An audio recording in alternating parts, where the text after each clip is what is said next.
जितनी भी ज़्यादा वीकनेस दिमागी कमज़ोरी होती है उसके लिए खमीरा जात फ़र्दन फ़र्दन जो है वो लाजमी इस्तेमाल करना चाहिए।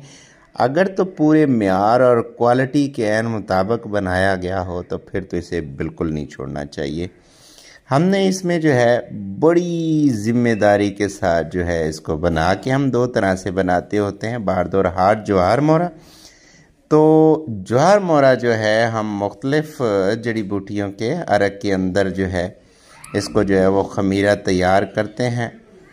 बहुत ज़्यादा जितनी भी डिप्रेशन हो, एंजाइटी हो, खौफ तारी हो जाता हो, दिल कमज़ोर हो, तो उसके लिए जो है आप एक दफ़ा इसको लाजमी तौर पे इस्तेमाल करें। छोटे भी इस्तेमाल कर सकते हैं, बड़े भी इस्तेमाल कर सकते हैं।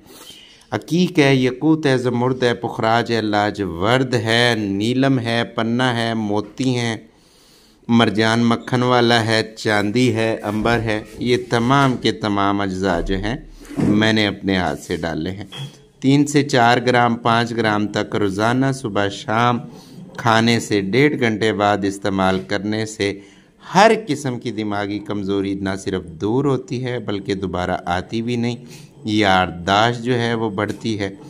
बड़े ही अच्छे रिज़ल्ट हैं। दुआओं की दरख्वास्त, हकीम अली फैसल। अल्लाह हाफिज़।